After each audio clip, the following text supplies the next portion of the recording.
예수님은 지금 슈퍼스타가 되셨습니다.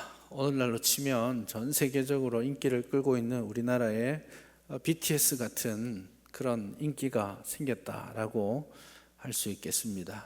요즘이야 인터넷 보고 TV 보고 핸드폰 안에서 모든 걸 살펴보고 그렇게 인기를 누리지만, 이 당시에 인터넷이 있었습니까? 전화가 있었습니까? 자동차가 있었습니까? 그런데 이 소문이 퍼지고 퍼져서 온 갈릴리와 그 주변 지역으로 예수님에 대한 소식이 전해졌고, 그 예수님을 한번 만나기 위해서 수백 킬로를 마다하지 않고 산을 넘고 강을 건너서 예수님이 있다라고 하는 그곳으로 사람들이 몰려오기 시작합니다. 오늘 본문에 유대와 예루살렘 이렇게 되어 있죠.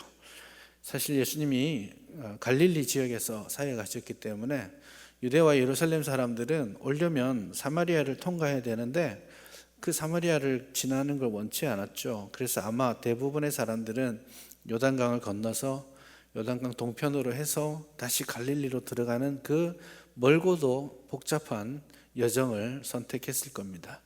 더 심하게는 이두메 지역도 여기에 나와 있습니다.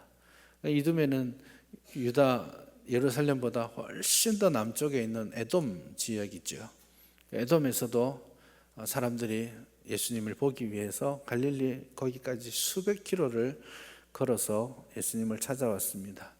갈릴리 동편에 있는 유대 집단에서도, 심지어는 갈릴리 북쪽에 있는 시돈과 그쪽에서도 예수님을 만나기 위해 왔습니다. 아마도 이방 지역에까지 예수님에 대한 소식이 전파되었고, 그 예수님을 한번 만나보기 위해서 자기 각자의 어떤 필요를 따라서 예수님을 동서남북 원근 각처에서 다 나와서 예수님을 한번 보기를 원했습니다. 사람마다 예수님 옷자락에도 한번 만져보려고 막 아우성을 치며 예수님 주변으로 몰려들었습니다. 이쯤 되면 완전 잘 된 거 아닙니까? 요즘으로 치면 스타가 된 거 아니에요. 사람들은 이 장면을 보았을 때 예수님이 잘 됐구나, 성공했구나 이렇게 생각할 수 있습니다. 왜냐하면 요즘 사람들은 이런 것이 성공이라고, 이런 것이 잘 되는 거라고 생각하는 경향들이 있지요. 그래서 사실 사람을 모으고 인기를 얻고 하려고 노력을 많이 합니다. 쉽지 않은 일입니다. 그게 참 쉽지 않은 일입니다. 노력을 많이 하고, 또 요즘 유튜브 하시는 분들은 막 채널 만들어서 구독자 수 늘어가는 거 막 매일같이 체크하고, 한번 올리면 몇 명이 내 걸 봤는지, 또 좋아요는 얼마나 눌렀는지 이런 걸 막 보고 있습니다. 또 그걸 잘하기 위해서 자기를 잘 포장해서 알리고, 어쨌든지 숫자를 늘려가고, 어쨌든지 자기를 인정해주는 사람들이 많아지기를 원하는 것이죠. 일종의 숫자놀이입니다. 정치인으로부터 그냥 일반 사람들에 이르기까지 대체로 모든 사람들이 사람들의 인정을 받고, 사람들이 자기를 주목하고 칭찬하고 하는 것을 좋아합니다. 그러나 여기에 문제점도 있다는 것을 우리가 알 수 있죠. 사실 그렇게 하는 이유는, 그렇게 사람들이 보고 그 사람의 말을 듣기 시작하고 그렇게 할 때, 숫자가 늘어날 때 생기는 것이 뭐냐면 권력이라는 것이 생깁니다. 그리고 그게 지금은 돈과도 연결되어서, 그래서 보통 이 땅에서 사람들이 원하는 대부분의 것들이 거기에서 나오기 때문이죠. 하지만 참 이것이 일반 사람들이 원하고 또 추구하는 길이긴 하지만, 예수님께서는 좀 전혀 다른 길을 선택하셨습니다. 사람들이 몰려왔습니다. 예수님이 하나님 나라 복음을 전하고자 하셨는데 많은 사람들이 오면 더 좋은 거 아닌가요? 한꺼번에 다 복음 전하면 좋은 일 아닙니까? 그런데 예수님은 뜻밖에도 그 사람들이 몰려왔을 때에 그 사람들로부터 물러나 앉으시기 시작합니다. 7절에서 시작할 때에도 예수께서 제자들과 함께 바다로 물러가셨다라고 말합니다. 12절도 보시면 예수께서 자기를 나타내지 말라고 많이 경고하시니라. 요즘 같은 자기 PR 시대인데 예수님께서는 나를 나타내지 말아라, 나에 대해서 자랑하지 말아라, 그렇게 말씀하고 계십니다. 사람들이 몰려올 때 예수님은 오히려 그 사람들로부터 자신을 떼어서 한적한 곳으로 물러나 계십니다. 요한복음 6장에서도 이런 장면들이 아주 명확하게 나오지요. 소위 오병이어 사건이 일어났었습니다. 여러분 한번 상상해 보십시오. 여러분이 그 현장에 있었다라고 상상해 보세요. 예수님께서 그냥 조그마한 떡덩이와 물고기를 가지고 기도하시고 떼어주시는데 5,000명이 다 먹고도 남았습니다. 여기 앉아서 예수님이 여러분에게 조그마한 떡덩이를 떼어주었는데 여러분이 다 배불리 먹고 남았다고 생각해 보십시오. 그 상상이 되십니까? 그걸 먹고 배불렀던 사람들의 마음이 어땠겠습니까? 야, 정말 이분이다. 이분이 내 생명을 살릴 분이다. 이분이 우리의 왕이 되셔야 된다. 그렇게 생각했습니다. 그래서 사람들이 예수님을 억지로 임금 삼으려고 했습니다. 그때 예수님께서는 급히 제자들을 몰아세우시고 그 군중들로부터 벗어나셨습니다. 탈출하시죠. 그리고 많은 사람들이 주목하던 그 시간에 예수님은 산으로 올라가셔서 기도하십니다. 그 군중들을 떠나서 피하시는 거죠.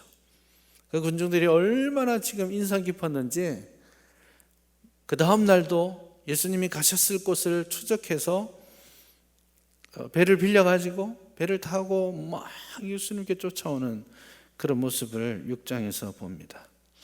그래서 한결같이 예수님은 사람이 많아질 때, 따르는 이들이 많아질 때에 그 권력과 그 인기를 즐거워하지 아니하시고 오히려 물러나서 스스로 하나님과 교제하며 기도하는 시간을 가지신 것이죠. 이게 어떤 의미에서는 오늘날 우리 성도님들이 교회가 조심하고 또 갖추어야 될 중요한 하나의 영성이라고 생각합니다. 성도들도 그렇지만 교회도 마찬가지겠습니다. 교회도 숫자가 늘어나고 사람들이 교회에 대한 좋은 소문을 가져서 막 방문하기 시작하고 이러면은 교회가 우리 교회가 잘 돼 가는구나 이렇게 생각할 수 있는데요. 조심스러운 측면이 거기에 들어 있습니다. 숫자로 판단하기 시작하면 그 숫자의 오해에 우리가 매몰될 수 있습니다. 숫자가 늘어나는 것이 문제인 것은 아닙니다. 그러나 숫자가 늘어나는 것을 추구하는 것은 또 다른 유혹에 빠질 수 있다는 것입니다. 그래서 숫자가 늘어나고 잘 된다라고 생각할 때, 사람들이 주목한다고 생각할 때 사실은 물러나 앉는 영성이 우리에게 필요합니다. 숫자가 있고 인기가 높아져 간다라고 느낄 때 그때 우리 자신을 하나님 앞에 세우는 영성이 필요한 것이죠. 예수님께서 우리에게 보여주시는 그런 모습이 여기에 있는 것이죠. 오늘 저와 여러분도 마찬가지라고 생각해요. 우선은 예수님께서 물러나 앉으시는 이 모습을 우리가 잘 따랐으면 좋겠습니다. 그래서 사람들 가운데 인정받고 높임받는 자리에 서기보다는 홀로 산에서 홀로 골방에서 주님 만나고 주님 앞에서 기도하고 교제하는 시간이 많아질 수 있기를 바랍니다. 그렇게 산으로 가셔서 예수님께서 하셨던 일이 제자를 부르시는 일입니다. 수많은 군중들이 따랐는데 많은 사람들이 예수님을 보고자 했는데 오히려 예수님은 떠나 앉으셔서 그 많은 군중, 다수의 사람들이 아니라 소수의 제자를 선택해서 부르셨다라는 겁니다. 그래서 저는 여기에 답이 있다고 봅니다. 많은 사람들에게서 답이 있는 게 아니라 예수님을 보고자 하는 사람들이 아니라 필요에 따라서 예수님을 만나러 오는 사람들이 아니라 좋아서 궁금해서 구경하러 오는 사람들이 아니라 사실 그런 사람들은 필요가 끝나고 나면 집에 갈 사람들이에요. 그냥 흥미가 떨어지고 나면 더 이상 관심 가지지 않을 사람들이에요. 그러나 예수님께서 원하셨던 것은 수많은 군중이 몰려오는 것이 아니라 소수라 할지라도 하나님 앞에 정말 부름받았음을 인정하고 주님의 제자로 충성된 헌신하는 제자로 살아가는 그런 사람들을 기다리고 계신다라는 거예요. 그것을 위해서 주님께서 산에 가셔서 기도하고 제자를 부르시는 겁니다. 군중을 뒤로 한 채 소수의 헌신된 제자를 찾고 계시는 겁니다. 우리 교회 안에도 많은 성도님들이 오시지만 이 숫자가 중요한 건 아니라고 봐요. 중요한 것은 우리 안에 오시는 분들 중에 얼마나 많은 충성된 증인이 있느냐, 충성된 제자로 살아가느냐. 그냥 의식을, 형식을 따라서, 습관을 따라서 여기 앉아 있는 것이 아니라 우리의 전 삶을 주님과 동행하면서 주님께 바쳐 드릴 수 있는 헌신된 증인이 여기에 많아져야 할 줄 믿습니다. 글쎄요, 저는 예수님께서 저를 이제 불러가셔서 주님께서 저에게 물으실 때, 강 목사, 너 얼마나 큰 교회 만들었어? 이런 질문 안 하시리라고 생각합니다. 그러나 아마도 이런 질문을 하시지 않겠나 생각이 들어요. 얼마나 많은 주님의 제자를 세웠니? 이 질문은 주님께서 하시리라 생각합니다. 우리 교회를 향해서도 주님이 질문하신다면 그 질문을 하시지 않을까요? 출석 인원이 몇 명이었어? 이거보다 정말 이 제일영도교회에서 헌신된 주님의 제자가 얼마나 나왔니? 라고 질문하시리라 생각합니다. 13절에 보시면 예수님께서 제자를 부르십니다. 또 산에 오르사 이렇게만 표현되어 있는데요, 사실 누가복음에 보시면 예수님께서 기도하러 산에 가셔서 밤이 새도록 하나님께 기도하시고 밝음에 제자들을 부르셨다, 이렇게 표현하고 있습니다. 그래서 예수님이 지금 산에 오르셔서 제자를 부르시는데, 좀 더 누가복음하고 연결해서 보면 예수님께서 산에 오르셔서 밤을 새워서 철야하시면서 기도하고 제자를 선택하셨습니다. 제자를 부르시는 것이 정말 중요하기 때문에 이 제자를 선택하기 전에 밤새워서 기도하고 선택하신 것입니다. 그때 선택하시는 기준이 오늘 본문에 나옵니다. 자격이 있는데요, 본문에 이렇게 나옵니다. 자기가 원하는 자들을 부르시니 나온지라. 예수님께서 제자들을 부르실 때 자기가 원하는 자들을 부르셨다라고 그렇게 말씀하고 계십니다. 하나님께서는 새로운 하나님 나라를 세우십니다. 지금 산에서 12명의 제자를 부르시잖아요.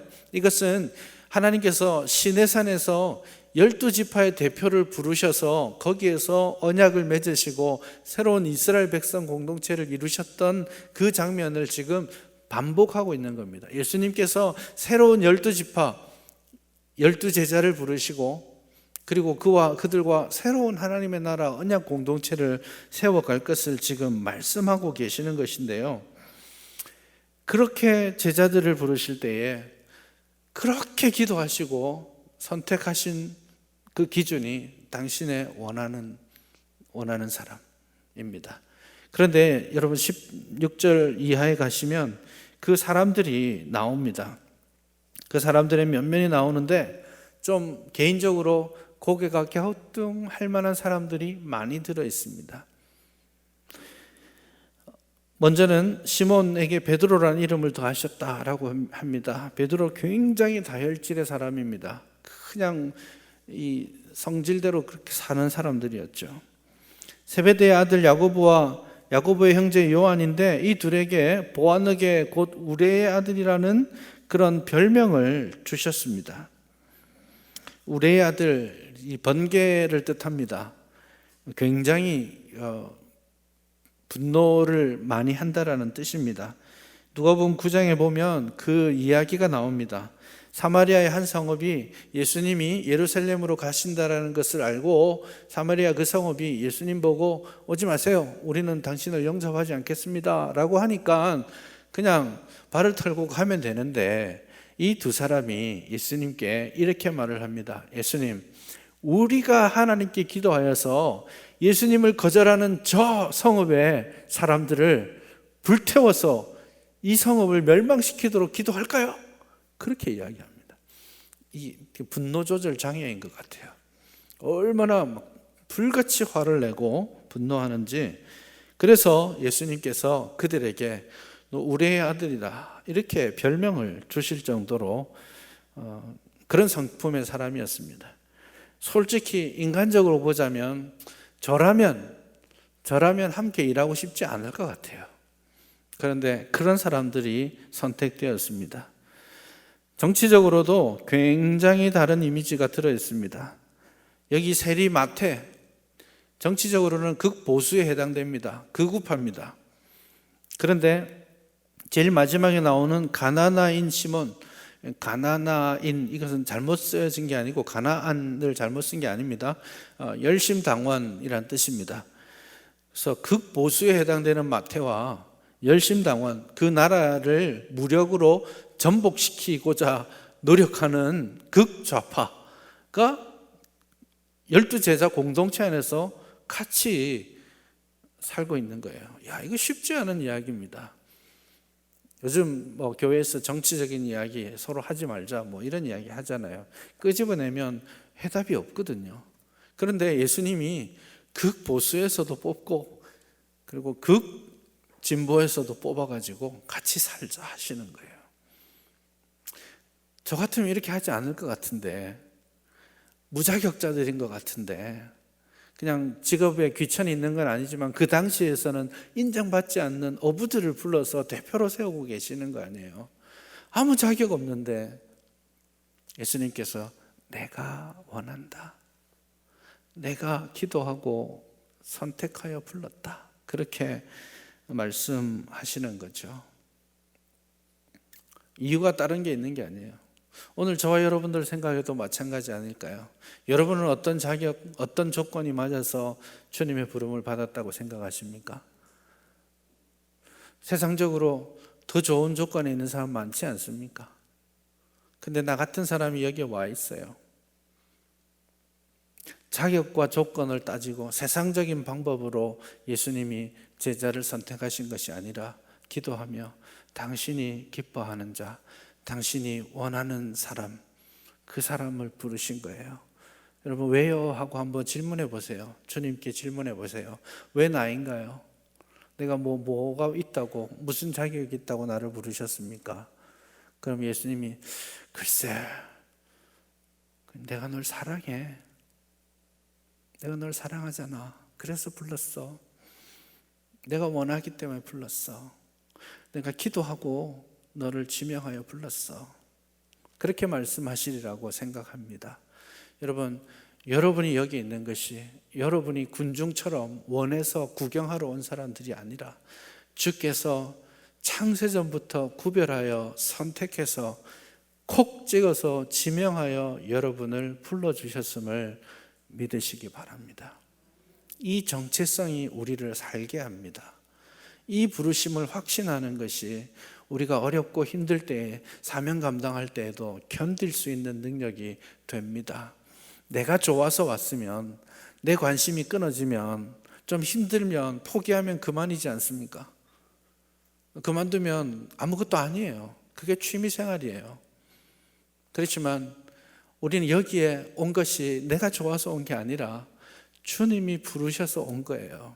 그래서 때로는 힘들고 때로는 귀찮은 일이 있어도 포기하고 싶은 순간에도 주께서 나를 지명하여 부르셨으니 내가 이 자리에 버티고 있는 거예요. 이 믿음으로 우리의 사명을 감당할 수 있는 힘이 거기에서 생기는 겁니다. 주님이 사랑하셔서 여러분을 부르셨음을 믿으시기를 바랍니다. 이제 제자를 그렇게 부르시고 제자들에게 사명을 주십니다. 14절과 15절에 그렇게 나와 있죠. 예수님께서 12를 세우시고 이는 자기와 함께 있게 하시고 또 보내서 전도도 하며 귀신을 내쫓는 권능도 가지게 하려 하심이라, 이렇게 말씀합니다. 두 가지 주 동사가 있는데 자기와 함께 있게 하시고 이고요, 또 하나는 보내시고입니다. 보내시는 목적은 전도와 권능을 행함입니다. 두 가지 사명을 주셨는데 첫 번째 사명이 이상합니다. 여러분 제자로 불러주셨으면 어떤 질문을 먼저 하고 싶으세요? 주님, 제가 무슨 일을 할까요?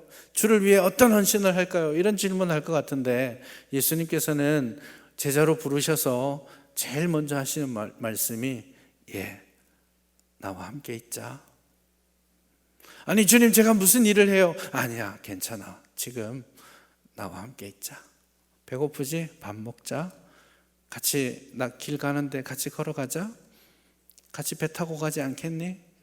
같이 자자. 그게 첫 번째로 주님께서 우리에게 원하시는 겁니다. 이상한 일 같지만 이게 제자의 가장 우선되는 사명임을 여러분 기억하시길 바랍니다. 참된 제자는요, 무엇을 할 것인가를 질문하지 않고 누구와 함께 있을 것인가를 질문하는 것이에요. 그래서 내가 예수님과 함께 있는 것, 주님을 더 가까이 하는 것이 제자의 본분임을 기억하시기를 바랍니다. 주님과 함께 하지 않고 무슨 일을 할까요를 하다 보면 그 일 때문에 주님 만나지 못하고 상처받고 실망하고 교회를 떠나기까지도 합니다. 교회 와서 하나님 만나지 않고 하나님에 관한 일을 하다가 가는 사람이 많아요. 주님을 가까이 하는 것이 우리의 본분입니다. 실제로 예수님께서는 3년 동안 수많은 무리가 따랐지만 그들에게서 관심을 좀 더 멀리 하시고 대부분의 3년의 공생애를 제자들과 함께 먹고 자고 여행하셨습니다. 그래서 주님을 더 많이 보여주셨던 거예요. 그래서 주님의 제자가 될 수 있었던 것이죠. 여러분, 주님과 지속적으로 함께 하시기를 바랍니다. 그게 제자의 삶입니다. 그게 성도의 삶입니다. 일주일에 한 번 주님 앞에 나와서 예배 드린다라고 하고 주님 앞에 대면하여 예배 드리고 집에 가서는 일주일 내내 주님과 비대면하고 살면 그게 무슨 의미가 있습니까? 제자의 삶이 아닌 거예요. 이렇게 예배 드릴 때뿐만 아니라 집에서도 먹을 때도 일할 때도 누군가를 만날 때도 코람되어 하나님 앞에 있음을 기억하고 자신을 스스로 하나님이 주시는 말씀에 언제나 스스로를 드러내고 그렇게 살아가는 거예요. 그 주님과 동행하는 것입니다. 함께 있는 것입니다. 언제나 주님을 의식하며 언제나 내가 말하기 전에 주님의 생각을 묻고 주님의 인격이 나의 인격이 되도록 노력해가는 삶, 그것이 주님과 동행하는 삶이고 그것이 제자의 삶입니다. 이 부르심 앞에 여러분 우리의 삶을 정돈해서 하나님 앞에 헌신해 드릴 수 있기를 바랍니다. 주님을 함께 하기 시작하면 자연스럽게 주님을 닮아가게 됩니다. 결혼하고 시간이 지나면 이 부부 자꾸 닮아간다? 이런 생각, 이런 이야기 하시는 분들 많지 않습니까? 왜 부부는 닮아갈까요? 제 생각에는 오랫동안 보고 살아서 그래요. 같이 먹고 같은 거 먹고 같은 이야기하고 같이 잠들고 눈 떠서 보는 첫 얼굴이 그 얼굴이고 계속 보고 살다 보니까 자기도 모르게 삶이 닮아가고 모습도 닮아가는 것이죠. 우리가 평생 주님을 만나고 생각하고 주님의 말씀으로 말하다 보면 주님을 닮아가지 않겠습니까? 우리 인생의 목표가 무엇입니까? 그리스도의 장성한 분량이 충만한 데까지 우리가 자라가는 것이, 예수님을 닮아가는 것이 우리의 인생의 목표가 아닙니까? 그렇다면 우리에게 주어진 시간 동안 주님 앞에 말씀과 기도와 묵상, 코람데오의 마음을 가지고 주님과 함께하는 여러분 될 수 있기를 바랍니다. 그래야 무엇을 할까도 가능해집니다. 그래서 이 순서를 잘 지키셔야 됩니다. 예수님께서는 부르셔서 자기와 함께 있게 하시고 또 보내사 전도도 하고 귀신을 내쫓는 권능도 가지게 하셨다. 그렇게 합니다. 전도도 하고 귀신 내쫓는 일이 특별한 일 같아 보이는데 아닙니다. 이게 뭐냐면 주님을 닮았다라는 증거예요. 전도 누가 하셨습니까? 예수님이 하셨죠. 어떤 내용으로 전도하셨습니까? 마가복음을 딱 읽다가 보니 하나님 나라 복음을 전하셨잖아요. 우리가 해야 될 본분도 그겁니다. 귀신을 내쫓는 권능을 누가 행하셨습니까? 예수님이 하셨죠. 이제 우리도 그 일을 해야 될 겁니다. 그러나 차이가 있습니다. 예수님은 복음 자체이시고 예수님 당신의 권위와 권능으로 그 일을 행하셨지만 우리에게는 그게 없잖아요. 그래서 우리는 사명을 감당하고 무엇을 할까를 할 때에도 예수님을 가까이 할 때 그 힘이 나오는 겁니다. 예수님이 무슨 말씀을 하셨지? 그걸 따라하는 거예요. 복사해서 따라하는 겁니다. 예수님이 어떤 삶을, 어떤 행동을 하셨지?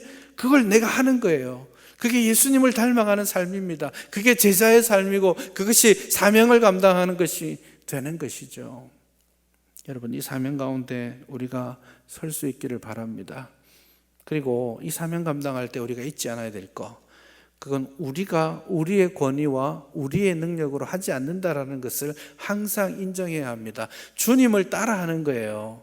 그래서 모든 영광과 모든 결과물들이 주님께 돌려져야 하는데 우리가 너무 자주 이 숫자놀이, 인기놀이의 유혹에 빠져가지고 그런 일이 나타났을 때에 내가 얼마나 수고했는지를 이야기하고 내가 더 칭찬받고 인정받기를 원합니다. 내가 오해받는 거 그걸 견디지 못하는 마음이 있습니다. 내가 오해받아도 예수님이 인정받으시면 오케이 됐어 라고 생각해야 되는데 마치 자기가 권능을 행하는 것처럼, 마치 자기가 수고해서 그 결과가 나온 것처럼 생각하는 것이죠. 우리는 주님의 제자요, 주님을 따라하는 주님의 제자라는 것을 기억하십시오. 그럴 때에 우리가 이 본분을 지킬 때 하나님이 주시는 은혜와 능력을 우리가 경험하게 될 것입니다. 여러분, 사명 감당하기를 바랍니다. 저는 참 동의하지 않는 말이 성도와 제자를 구별하는 겁니다. 성경적으로도 옳지 않다고 생각합니다. 이곳에 많은 성도가 있지만 여러분 구별된 제자가 되십시오 이렇게 말하고 싶지 않습니다. 현실이 그렇다고 할지라도 그것은 옳은 게 아닙니다. 주님께서는 성도를 부르셨고 그 중에 일부를 제자로 부르신 게 아니에요. 주님께서는 모든 성도를 제자로 부르셨습니다. 그러니 직분받은 누구에게 더 헌신된 제자훈련 다 받은 사람이 제자지 난 아니야 이렇게 생각지 마십시오. 주님 앞에 부름받은 모든 사람이 성도요 제자입니다. 그래서 우리 모두가 부름받은 제자로서의 사명 감당해야 될 줄 압니다. 우리 24시간 365일 주님을 묵상하며 주님과 동행하는 여러분 되시기를 바랍니다. 주님이 하셨던 말씀하고 주님이 가셨던 곳을 가시고 주님이 행동하셨던 행동 따라서 살아가는 작은 예수로서 제자의 삶을 살아내는 저와 여러분 될 수 있기를 바랍니다.